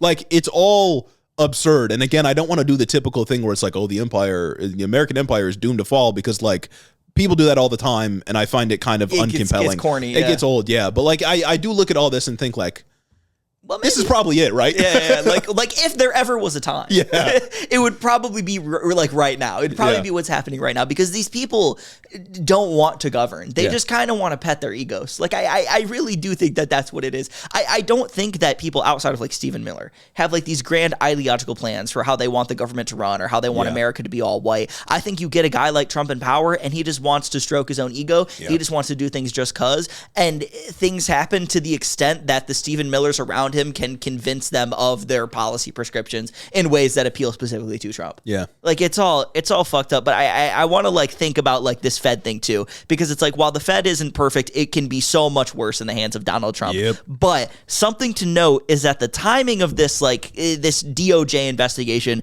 I think is incredibly curious, right? I don't ever think that Trump thinks through his actions, but I do find it hard to think of a reason why he would do any of this other than just his ego. Jerome Powell is out on May 15th. His term ends May 15th. We are at January 12th. That's 5 months away. Why are you bringing fake charges to somebody, making yourself and the government look like so much worse to try and like pressure a guy to lower interest rates who's going to be gone in 5 months anyway, and who you would have got to appoint their successor for? You're making a big storm out of this. You're whining and bitching and moaning and crying and shitting and coming or whatever the fuck. Just because you can't handle that this guy didn't bend the knee to you. You can't handle that you weren't able to pressure this guy into doing what you wanted. So you're trying to make things personally hard for him. You're trying to levy personal consequences. You're going after your personal enemy. This has nothing to do with interest rates in general, even though I think that's what started it originally. This has everything to do with Donald Trump being like an egotistical, maniacal dictator who just wants to exact revenge on political enemies. Yeah, and it feels sort of like unnuanced to just be like, oh, this is just his own psychology causing this, but like I don't know any other explanation because like come June or come May or whatever, you can install your loyalist and he can try to press the free money button. Exactly. And why I don't think it's unnuanced to say that is because if Trump just shut his goddamn stupid fucking mouth, he would have been able to get whatever appointment in through. Nobody would be questioning. But because he's doing this whole like dog and pony show about it, now you have people, even Republicans, who are being like, whoa, pump the brakes now. This is kind of fucked up. And that's just the case right now. He's fucking up his own money. And that's something as somebody who's bag-minded, I just can't stand for, really. So true. It's a disgrace. Somebody who's a hustler, I can't stand somebody getting in their own way. I want to see you fly. Maybe not Trump, but myself. But it's like, speaking of Republicans that are kind of rightfully panicking about this move, Senator Tom Tillis from North Carolina said that he would block any Fed appointments, including Fed chair, due to this new investigation. And I think that it's important to highlight Tillis here, and he's in a sort of this unique position to actually make a difference because he's on the banking committee, and the way that the banking committee is made up means that him being a Republican that breaks with the other Republicans and votes with the Democrats, who will presumably who better vote to not confirm any of Trump's new appointments. I don't know, man. My Democrats, dude. Who knows? But if we're assuming that things are good and righteous and just, at least on the side of the Democrats, if Tillis votes with Democrats, he'll stall the nomination. The nomination will never make it out of committee. It'll just be deadlocked. So he has something here that he can do. But like, would he actually, though? Like, every Republican except Thomas Massie has caved. Exactly. What has me conflicted about it is he said that he will just stall it due to the new investigation. He said he'll stall it until the investigation is resolved. I think at this point, Trump has showed you who he is. Trump has showed you what he's willing to do. And Trump has showed you that he is shameless. I don't think he should be allowed to appoint a Fed chair. I don't think that anyone who recognizes that Trump is doing awful things, I don't think that anyone who recognizes the state of like what Trump wants to do with just the Fed in isolation should stand for Trump being able to appoint anyone. Because no matter who Trump appoints, they will be vetted by Trump and they will be loyal to him. They're going to be somebody who looks at how Trump brought fake charges or a fake investigation that may lead to fake charges against Jerome Powell, and they'll say, fuck, I don't want that to be me. So I'm just going to go along with it. I'm just going to go along with the political pressure and do whatever the fuck this guy wants. And I don't think that that's a cynical reading. I think that's kind of what's been projected, what's being shown to us. No, it's incredibly valid. I don't think that the Republican Senate will stand on business and prevent Trump from doing what he wants to do. I think we'd sooner see Trump throw the advice and consent clause in the Constitution out the window, right? Like, that's the clause that says the Senate is who like approves these nominations. I think we'd sooner see like an illegitimate Fed chair than Republicans actually stop him. Well, I think we'd sooner see a Democrat cross. I think because John Fetterman. That's who I was thinking, because I'm thinking you only need a simple majority to confirm, right? So once you get out of committee, you need a simple majority to confirm. But we're like 3 senators behind right now. Yeah. You only need 2 guys and John Fetterman. And then JD Vance breaks the tie. Oh man, that's good. So it's like, I don't know. Like, lock that projection in. Lock that projection in. Thom Tillis, even if it makes it out of committee, he can still vote no on it. But John Fetterman can be the guy that gets it to 50-50. And it's just like, it sucks so bad, man. And it's like, we're at a point right now where we're starting to see cracks in conservatives. We're starting to see people break. We talked about at the beginning of the show how conservatives had just voted in the House to pass the ACA enhanced tax credits. Did we talk about that at the beginning of the show or before the show? I think that was just before. But yeah, they did do that. But either way, like the House voted on the tax credits because we're in shutdown watch right now, blah, blah, blah. It was a discharge petition too. Like Mike Johnson didn't want to bring it to the floor. Yeah. Republicans and Democrats passed a discharge petition, and then they passed an ACA subsidy extension, which, by the way, was the reason for that 40-day shutdown. Yep. So now it heads to the Senate, where, and like, the Senate's the one that like caused the 40-day shutdown. So I don't know if they're going to vote on it, but it is a sign that the coalition's fracturing to some degree. Exactly. So like there's fracturing there, there's fractures here. Like Trump is so unsubtle in what he's doing that even the demons in the GOP are like, guys, chill out. Well, and that war powers resolution, like that, I think there were 4 or 5 Republicans that split with the party to vote to limit Trump's military action at the very least in Venezuela. And I would fucking hope that at least those 5 Republicans would also vote for the Greenland one that's coming up. But yeah, like there's clear fractures here, and on the Epstein stuff, of course, there's some clear fractures.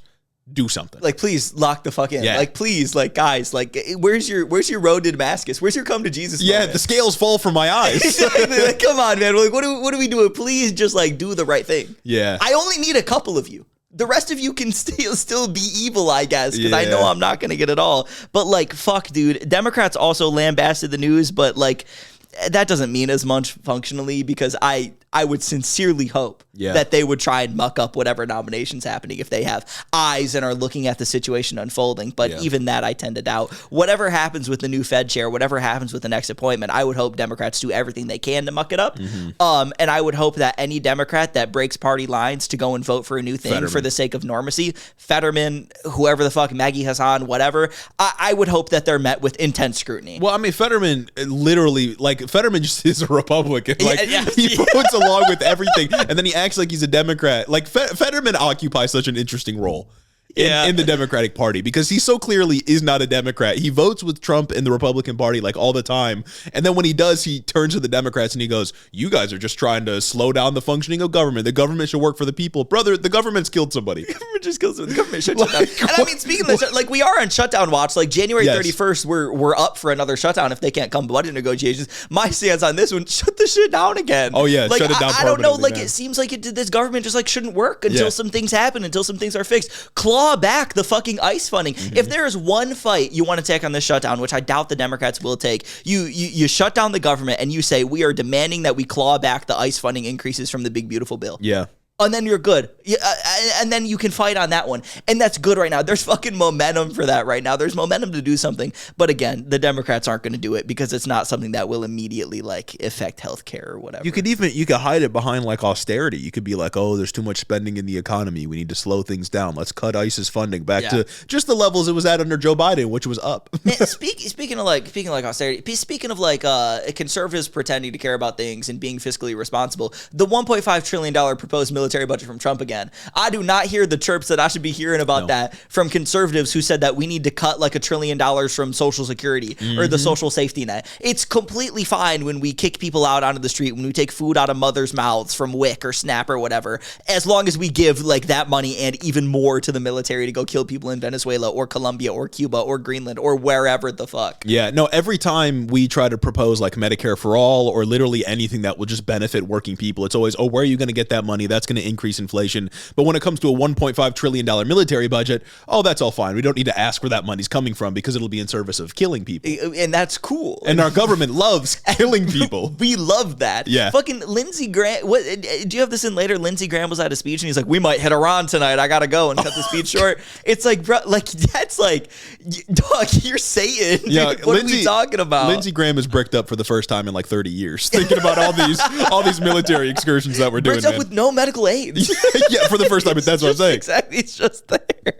Because he's thinking about death and destruction. The only other thing that gets him bricked up is men. And hey, nothing wrong with that. Hey, man, come on. But now. you should just you should admit it and embrace who you are. That's sick. On top of like the Democrat and Republican response from that, we also had Jerome Powell just drop his own video after the hostage video. The hostage video, so cool actually, where he said, "quote The threat of criminal charges is a consequence of the Federal Reserve setting rates based on our best assessment of what will serve the public, rather than following the preferences of the president." Goated moment. I shouldn't have to like be excited that Jerome Powell is the guy standing up for Trump.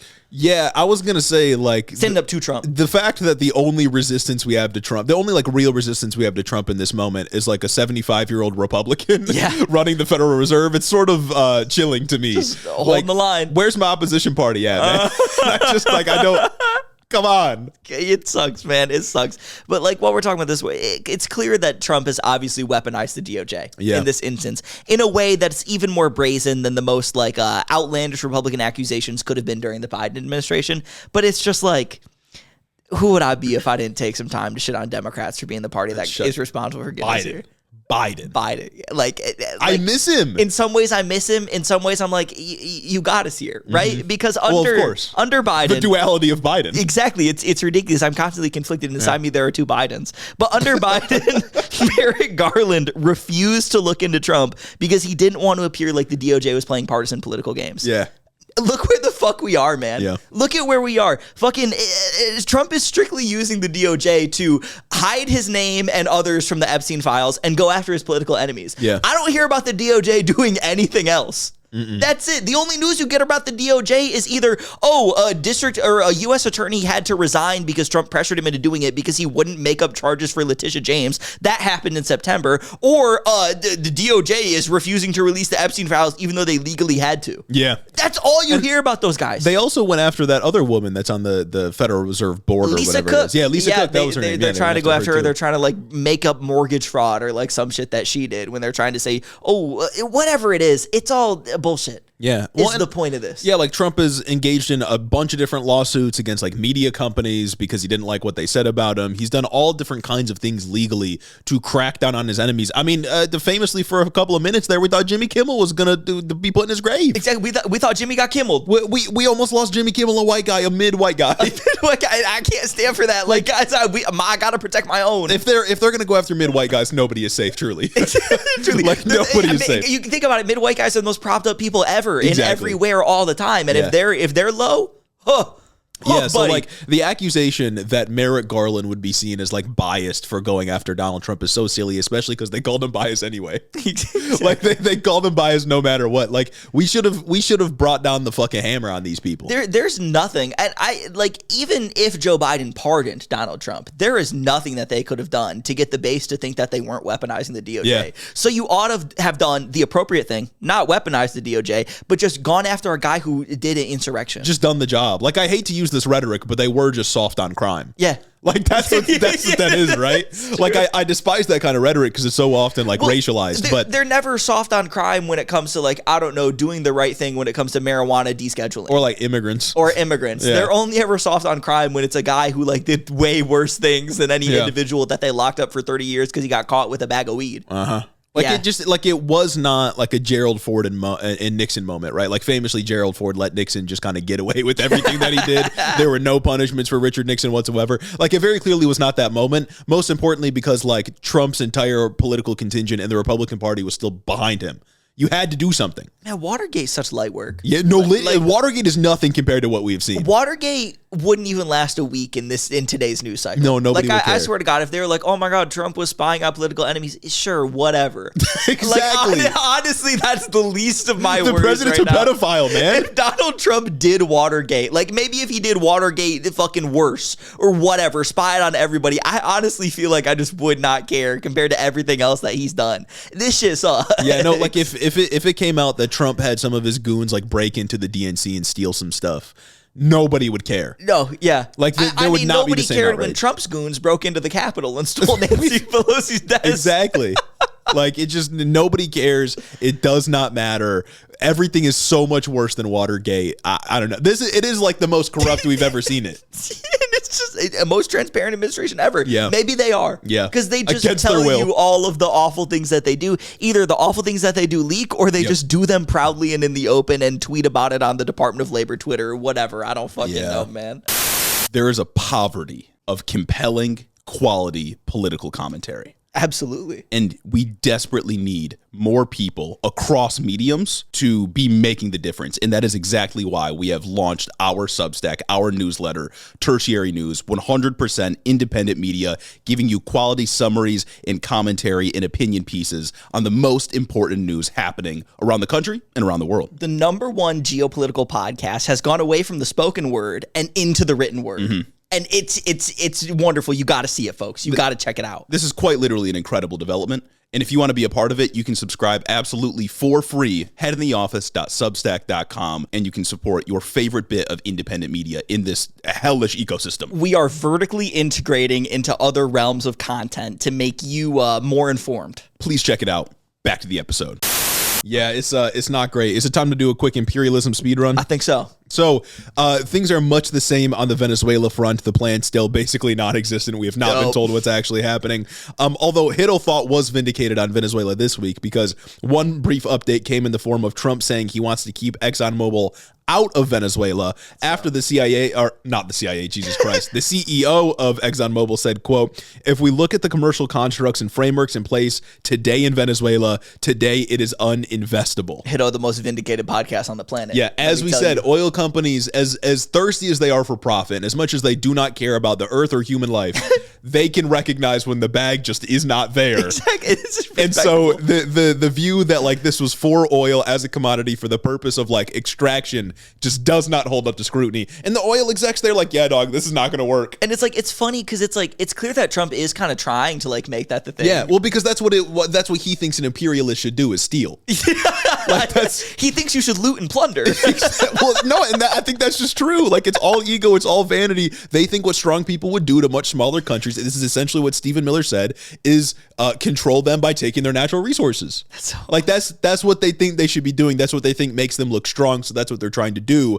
Oil as like an actual material resource that you can like buy and sell is sort of secondary to what it looks like for them. Everything is so naked. Yeah. Like, it's so, fuck, man. And so Trump was sort of miffed about ExxonMobil saying, like, this just isn't going to work. So he said, yeah, maybe we'll keep them out of Venezuela. Maybe we'll keep them out. It's funny because there was also that, like, press conference or that, like, open cabinet meeting that they did that was like, televised on TV. And I think oil executives were there. And there was a moment where Marco Rubio, like, wrote something privately, emphasis on privately, on a note that he then passed to Donald Trump, and Donald Trump took the note and he's like, oh, Marco said something, and just read it out loud. Yeah. And it was like, Chevron wants to speak with you, or pay attention to like Chevron or something like that. And he's like, oh, Marco, you want me to do this? Okay, I'll go do this. And I just gotta say, like, I bring that up to say, like, that's the most Biden thing that the guy could have done. Oh yeah, Biden's back, baby. But we've been talking a lot about how, like, Trump is Bush with all these invasions and all this imperialism. And I'm trying to wonder how to reconcile that in my brain. Because, like, can he be Bush and can he be Biden? I do contend that he's both these people, but I think I have to come to the conclusion that inside of you there are two wolves. And exactly. One of them is Joe Biden and one of them is George Bush. Yep. And they're constantly in flux and fighting with each other for what Donald Trump is going to be at this exact moment. Yeah. Usually Biden wins somehow, but sometimes Bush comes out, and I think we're seeing the resurgence of Biden here. Yeah, we definitely saw some Biden at this Bush-style press conference about invading a foreign country. The country that received more media focus this week is Greenland, which Trump seems very determined to take. I did not expect taking Greenland to make like a comeback at this point. Yeah. I thought it was just a thing we were saying to kick off the administration to look strong, but now he literally wants to do it. Famously, last year at the award show, I said, I think the only real distraction is that Trump says we want to take Greenland. Yeah.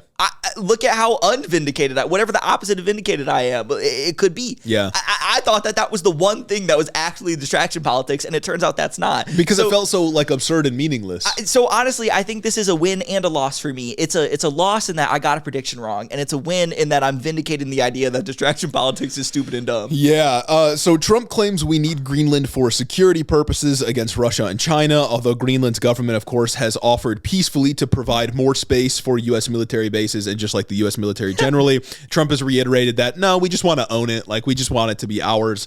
I'm going to need some of our European listeners and friends to lock in and like oppose this. You guys especially, Europe especially, should know appeasement is not a good idea. Yeah, no, yeah. Like big on that one. We're acting like the world enemy here. Like we're just pissing off all of our allies. We're like preparing for war with literally everybody. Like he's literally talking about like a military offensive into Greenland against the government of Denmark. I think you guys need to lock in and maybe oppose this a little bit harder. And it's funny because it's like Trump was saying some shit along the lines of, well, if we don't go and take Greenland by force, China or Russia will. No, they won't. No, the fuck they aren't. That would be like that would just be an act of war. It's so like convenient how like our enemies are always at the thing that we want. Our enemies are always right about to take the thing that we want, so we need to take it first. What are we doing? Yeah, no. Why? Like Russia can't even take Ukraine. They're not taking Greenland. What are we talking about? The fucking battle lines in Russia and Ukraine have been going back and forth like 1 foot for like 2 years now. Yeah. You really think they're going to invade Greenland? Yeah. And also like China once again, just like Iran, showing itself, and we'll talk about Iran in a moment, but like showing itself on the world stage to just be an intelligent actor and chilling out. Yeah. Like welcome to the Chinese century. Like everyone's saying that us invading Venezuela is going to be a pretext for China to take Taiwan. I really don't think it will. Yeah. Like I don't think China's real, because they're like, I mean, maybe I'll be proven wrong, but it seems to me like China's recognizing that we are fumbling literally everything we touch right now. Well, and they're just kind of letting us fall. All they got to do is sit back and win. Yeah. It's kind of crazy. And I think we're all going to have to be like a washed NBA player, and it's time to learn Chinese, buddy. Yeah.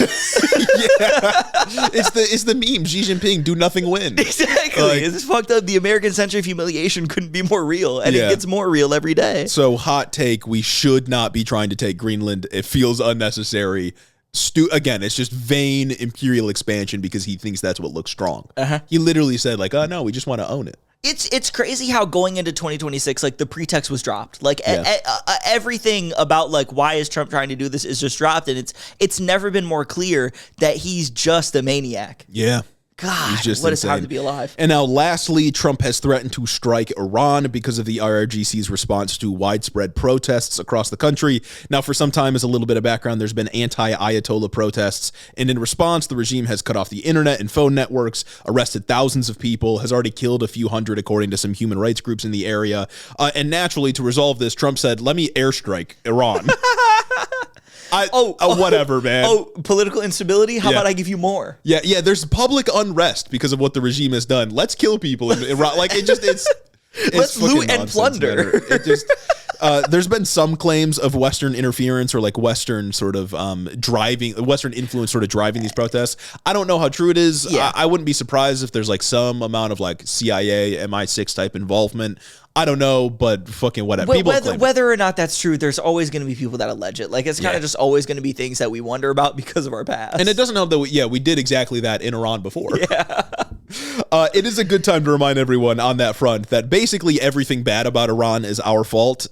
Iran right now, and this is sort of what the protests are in response to, but Iran since the 70s has been a repressive Islamic theocracy, right? Like the leader is a religious leader and they enforce religious law throughout the country. And that shit sucks for a lot of people. A lot of people not happy about that. I don't like government repression. I think freedom of religion is good.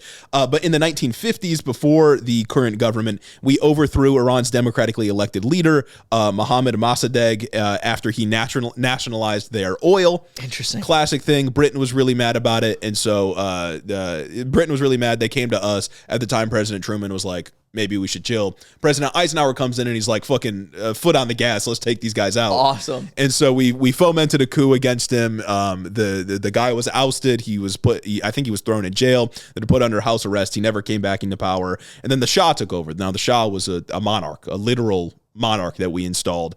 And he cracked down on dissent. He westernized the country really fast in the way that a lot of people didn't like.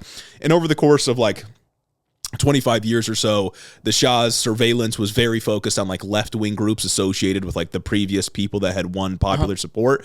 And so the sort of right-wing theocratic elements within the country were allowed to grow. And that was the basis for the Iranian Revolution in 1979. And here we are today. So it's hard to see how more U.S. interference would like make it better. Yeah, no, for real. When U.S. interference like kind of like got us here. Yeah.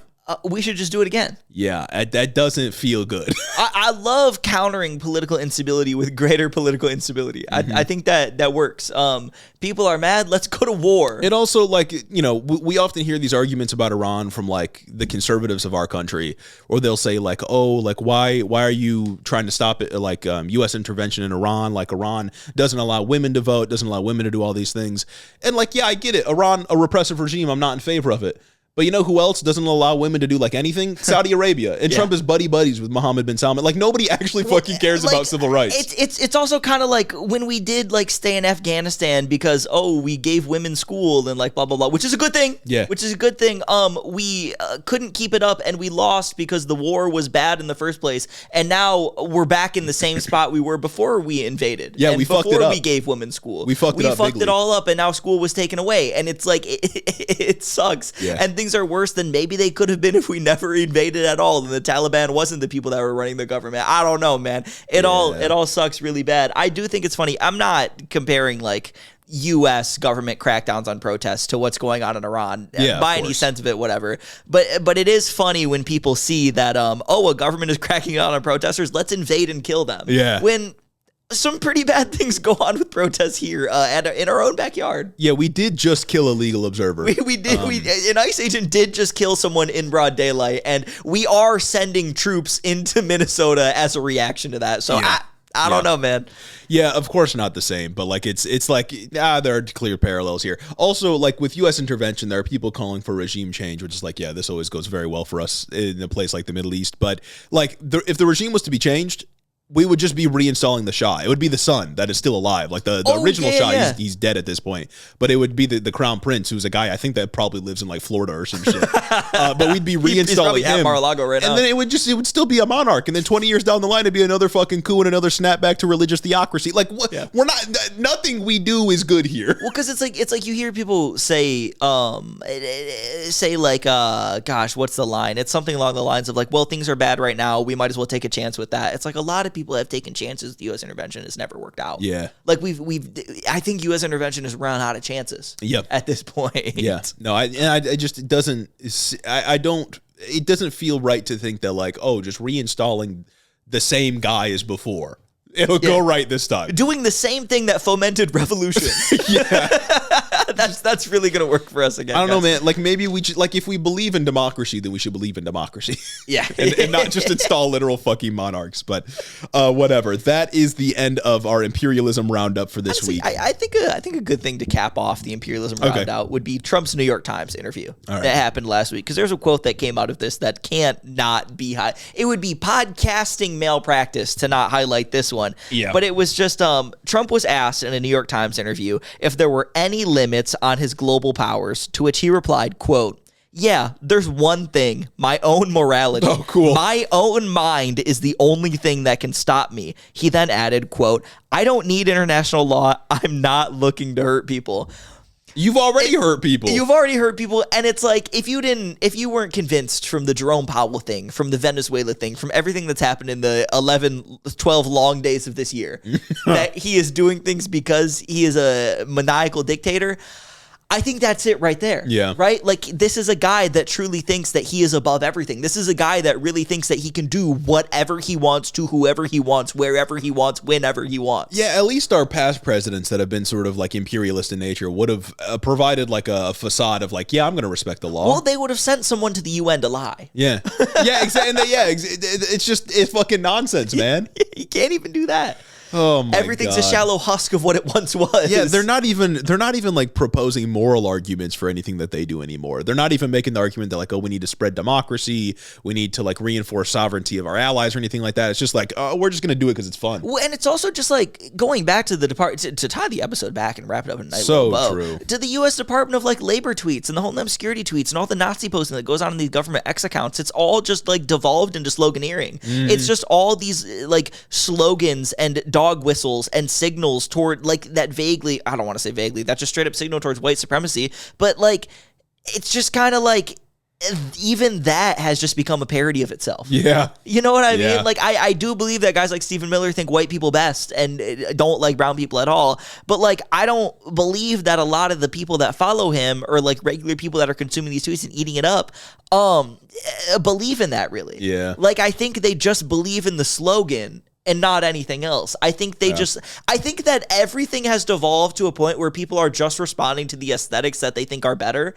And that's why these tweets are getting attention. And that's why we're getting to a place that we are right now. Yeah, nobody fucking believes in anything. Yeah, maybe that thought needs more developing, but I think there's really something there about how people only care about how things look. Yeah. And I truly, I don't think the median voter is sitting around like being a white supremacist. Right. Despite having white supremacist tendencies and who they vote for and the things that they support. I just think that they like the aesthetics of this thing that people are pushing on them. Yeah. And maybe that's too charitable to the median voter that doesn't deserve it. Well, I mean, and like you saw it in real time with like everybody, like I think a lot of people probably experience this thing, especially if you have like MAGA family members, when they saw the shooting of Renee Nicole Good and they were like, oh, that shit, it looks really bad.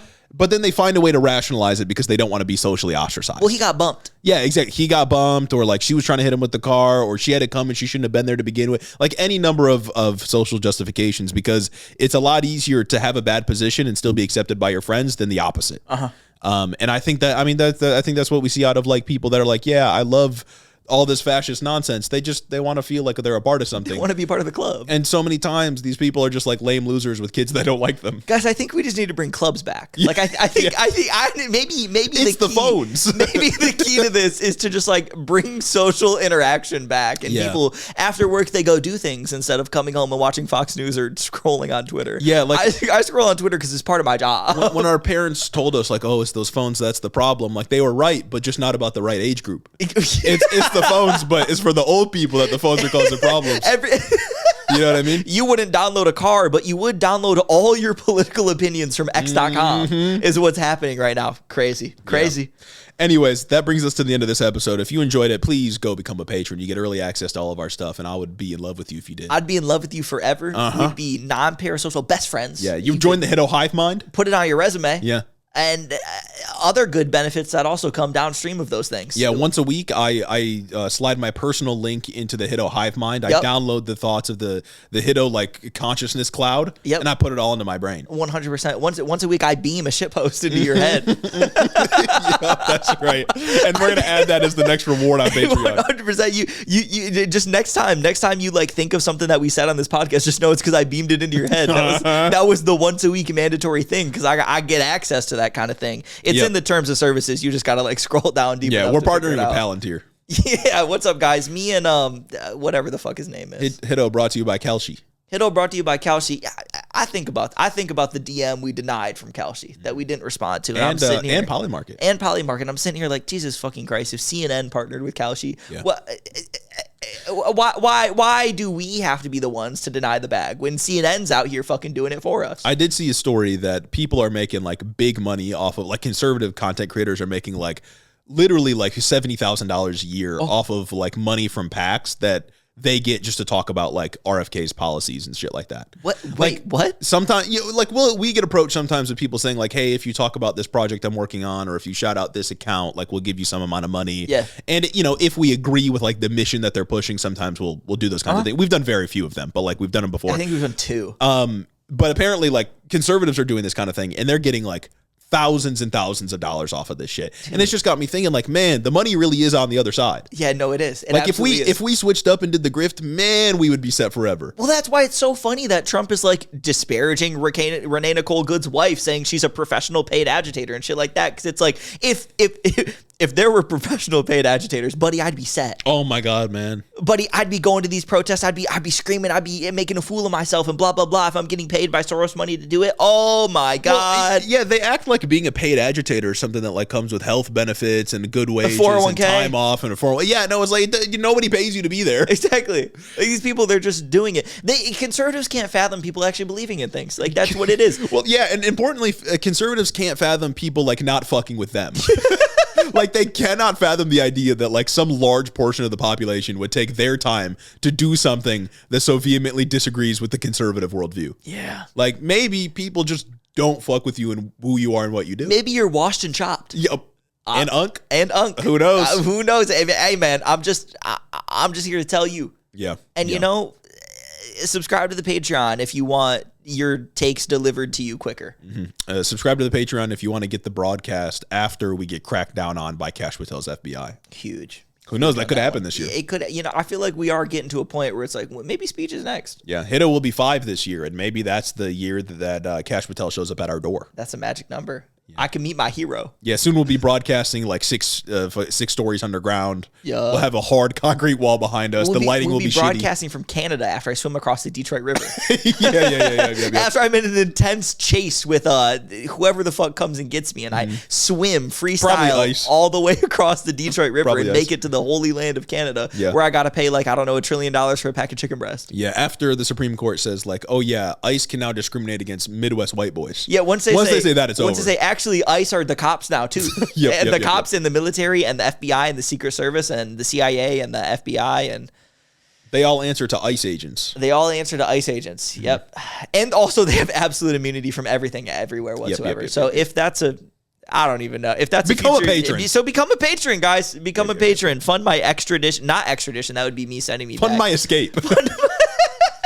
Fund my figuring it out or whatever it is. Special thanks to Caden Kraut, Chris the Postman, Christy Beck, Mike Chaplinsky, Clayton LaFed, Mark Yeager, Caleb Joy, Rich Taro, Tari, Fergalaki, Max Vezquez, Jacob Rogers, Colton Blueberry, Fixer Punk, Jim Egbers, Big Burrito, Cincy Elks, Joe Stentrum, Adrian Sandoval, Chloe Sam 601, Colleen Kutch, Jennifer DeVoe, Croft Fishin, Benneth Bennington III, Alexia Benanti, Big Booty Beatdown, Sam Melody, Ted Cruz's Boy Toy, Dictator Jace, Luke O'Shea, Carker Tarleson, Danielle Jackson, The Word of Microsoft, Jennifer Science, Aaron Hennis, Gundams, Darth Father, Taylor for Content, Curry Chambers, Retro Mondo, Veronica, aka V, Raxon, Ash Smith, The Grotler, Murder in a Trench Coat, Casey Lynn Kelly, AK God, Iguana Don, Zach Lantian, Austin Greif, Marcus Corbett, Caleb Roper, Taylor Rensock, Cammy, Tyler Freeman, Isaac Hodges, Madeline C, Anna Valenic, KCC, Sayas to West, August, Particular, Pickman, Sir Capilot, Jeff Sines, Brendan is Egg, Froggy, Gumdrop, Jackie Boy, Shameless, Coherent Bagels, MJ is Sharp, Michaela Muncie, The Walls 3000, Christy Kashan Lala, Amanda R, Tyler J, Particulon, Mem Frez, Ron Stiletto, Midwest Marks, Joe the Mailman,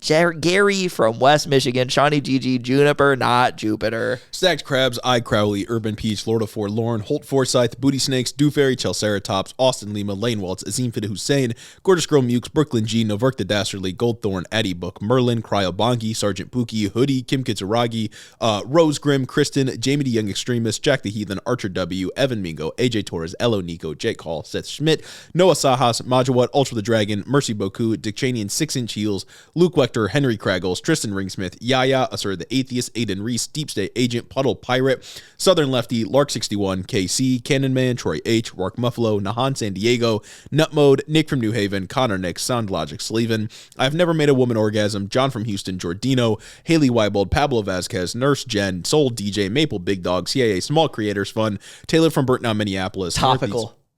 Exactly. Bird dominant heavy on that. Northeast Nick, Aya, Retired AF and SC, YK Coolin, Wolford G, Gayest Worm, Niles Chamberlain, Sugar Free Baja Blast, Kristen the Leftist Nurse, Fake Airplane, TJ Loves Colleen, Mothman's Gay Lover, Real Jesus Christ, Huge. Queerla, Carter Gethin, Blue 92, 1000 Miniature Horses, Will Grant, Gay for Jeremy. Huge. Hey, yo.